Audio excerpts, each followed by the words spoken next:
एका झाडाखाली एक कुत्रा राहत होता. त्या बिचाऱ्याला खूप भूक लागली होती. दिवसभर अन्नाच्या शोधात इकडं तिकडं भटकत होता, पण काहीच खायला भेटलं नाही. तो चालत चालत एका दुकानाजवळ पोहोचला. त्याला वाटलं तिथं काहीतरी भेटेल. तिथं त्याला एक मांसाचा तुकडा भेटला. वाव वाव वाव, मांसाचा तुकडा असं म्हणून कुत्रा खूप खुश झाला. तो म्हणाला, भाऊ भाऊ भाऊ, आता एक खाईन, मस्त पोट भरेल, किती छान, मला मांस भेटलं. कुत्रा खूप खुश झाला आणि त्यानं तो मांसाचा तुकडा उचलला आणि खाण्यासाठी तोंडात धरून घेऊन निघाला. पळत पळत पळत तो निघाला. त्याने विचार केला, एका शांत ठिकाणी बसून खाता येईल. पळत पळत पळत तो एका झाडाखाली आला आणि तिथे बसून त्यानं वरचं मांस पूर्ण खाऊन टाकलं.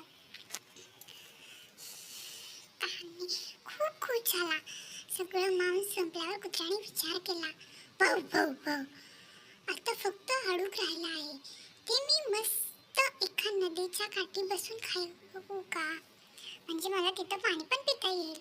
असं म्हणून तो घेऊन एका मोठ्या नदीच्या काठावर आला. तिथून एक पूल पार करावा लागत होता. नदीवरून पुलावरून जात होता. जाताना काय झालं, पाण्यात त्याला स्वतःची सावली दिसली आणि त्याला असं वाटलं की समोर पण एक कुत्रा तोंडात हडूक धरून बसला आहे. आणि कुत्र्याला वाटलं, हे पण मला मिळालं तर किती बरं होईल. त्याला खूप मस्त वाटलं की 2 हडूक भेटणार. तो म्हणाला, पण हे घेणार कसं मी. असं त्यांनी ते घेण्यासाठी तोंड उघडलं, पण काय झालं, तोंड उघडताच त्याच्या तोंडात जे होतं ते पाण्यात पडलं. अरे देवा, भाऊ भाऊ भाऊ. आणि पाण्यात पडल्यामुळे ते प्रतिबिंब पण नष्ट झालं आणि हडूक दिसेनासं झालं. ते जे होतं ते पण नदीच्या तळाशी गेलं. कुत्र्याला खूप वाईट वाटलं. त्याला वाटलं, बिचारा होतं ते पण गेलं. तो खूप नाराज झाला आणि शांत उभा राहिला.